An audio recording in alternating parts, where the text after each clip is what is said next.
Burgnut Speaks. But for your own sake, never listen to him. Hey all you gamers and gamettes. Oh, fuck you, f***. The fuck you say to me, you little shit? Hey all you big-cocked chads. Fuck! Fuck this shit! We came in this fucking room and everything went fucking bad. Fuck this shit, man. Do you like video games? Because I sure do. I am such a gamer, man. It's like not even funny. I like the Donkey Kongs and the Hitmen. Today, I'm gonna play Fortnite. And God, I'm a retard. Today I wanted to talk about various problems when it comes to video games and gamers, as we say. So just hang tight, we're gonna have a lot of fun today. This is gonna be the first improvised episode of Burgnut Speaks. Unlike last time, I don't have a list to go off of, so I'm just gonna fucking lose my mind on camera, and you're gonna laugh. You see, as a PC gamer myself, frame rates are a very important thing to me. My best friend is a frame rate, so you know I don't hate those things. However, a little narrative I've heard a lot from even friends of mine is, oh man, it's gotta be 60 frames a second or I'm not fucking playing it. If it's not 60 frames, count me out of this, brother. And I have to say that kind of take is kind of dumb in my opinion, because let's be honest, considering how hard it is to get graphics cards nowadays, most games you play are going to be a stuttery 40 to 60 frames with like a mid-50s average. Would you rather your game be a solid 30 or a stuttery 40 to 60 like we all have to deal with sometimes? Because at the end of the day, frame rate is only important when it's consistent. If your computer is struggling with it, then why are you bothering so much? They just like seeing the numbers go high, and they just go like, oh man, so fucking epic, oh my god. Oh. I'm losing my mind, and I'm pretty proud of it. Anyway, point is, make sure your frames are consistent. Turn down your settings, do whatever. That's my point. Next, we've got this argument that I see from people I like to call bootlickers. So basically, every time some like big multiplayer game comes out that's not free, I'm fine with this if it's free. Every time a big game comes out and it's full of microtransactions and it's like stuffed to the brim of them and you can't unlock any of the things in game without paying, you'll always get those bootlickers who will go like, but hey man, I mean, the microtransactions, you know, they're just cosmetics. You know, they don't affect gameplay. There's no problem here. I wasted all my bank account on Call of Duty weapon skins, and I am proud. And I have to say to that man, microtransactions are microtransactions. You know what I mean? Like, yes, making it to where DLCs are just cosmetic and don't actually just let you pay to win, that is good. It is good that there are no pay-to-win DLCs in a lot of games now. It's just, cosmetic DLCs are still bad, if you ask me.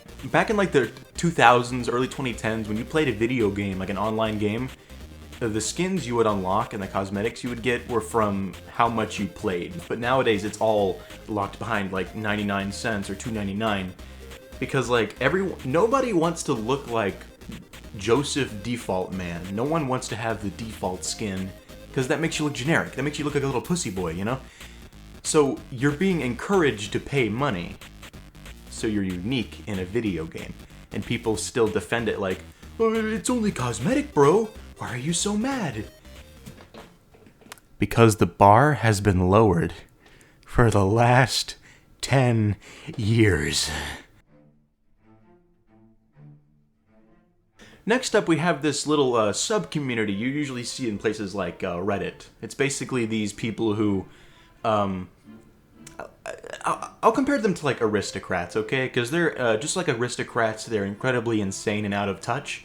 Because what they do is they'll buy a video game, and instead of playing it, they want to keep it in a case. They want to keep it in case, you know, make sure none of your little virgin gamer germs get all over it.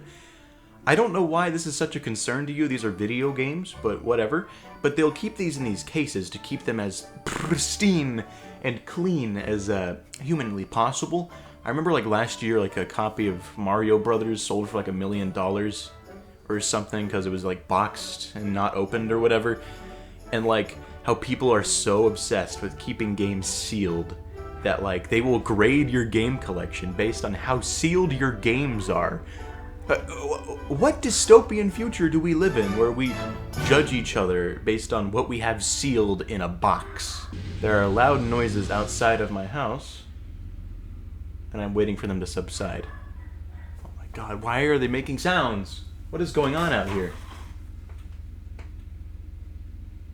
What is making those noises? Is it a large dog? Is there a large dog outside? It's definitely like a truck. Someone's truck in the neighborhood is really loud. Man, people, that'll be the next Burgnut Speaks episode. Man, I hate trucks. I don't actually have a problem with owning sealed games. I think that's cool. For example, I have this copy here of VeggieTales Larry Boy and the Bad Apple for the Game Boy Advance. I got this and I've kept it sealed. I'm never gonna open it because I think it's a fun centerpiece. You know, I don't keep it anywhere like noticeable. It's in my drawer, but if I had my own house and a fireplace, I would put this on the mantle. I think it's cool to own sealed games. It's just whenever you feel disgusted by the idea of a video game not being sealed, it's like, my guy, these are video games. We play them. Imagine if like this mindset leaked into other kinds of pointless objects. Like imagine if you bought your kid a toy and like you know it's little Larry's birthday, his 8th birthday, and you get him the funny wiggly worm toy, and you know he's about to open the box, and you go like, "Son, what are you doing? It's supposed to be in pristine quality." It's like, my guy, it's the wiggly worm toy. But you know what really grinds my gears the most? You know what really makes my bussy quiver every time I see it? Console fanboys. I don't mean people who play on consoles. You know, I play consoles, mostly old ones. I love game consoles. I'm not some PC Master Race Chad. Although I do think PC is superior. It feels like I've been teleported back to the 2010s every time I go on my Twitter feed, because I will see people who are so obsessed with shitting on the other game consoles, that the ones they don't play, just because it's not the one they play on. It's like, it's so weird. It's so weird. Like, people act so obsessed over plastic boxes that they're willing to get into genuine rage-filled arguments over a plastic box that plays Call of Duty. I guarantee you the same people who argue about game consoles are the same people who buy Madden. You know, these are the same kind of people who like argue on the internet about like, "Oh, my iPhone is better than your Samsung, at least my phone doesn't explode," or whatever. Like, that's the same category of people who argue about phones. They argue about game consoles. Like, these are the same group of people. They play Madden, they play NBA. It is a conspiracy I'm currently crafting. I'll contact MatPat about this conspiracy, but we'll see how that goes. You know, we look similar, maybe he'll listen to me. With that being said, this has been Burgnut. Listen to the Homie Chat podcast. Oh yeah, we recorded a new episode of that just last night before this video was recorded. So that is actually coming back sooner than I was expecting it to. And check out my other work. And go game a cube. Hell yeah. Because the GameCube is a Chad Lee console, of course.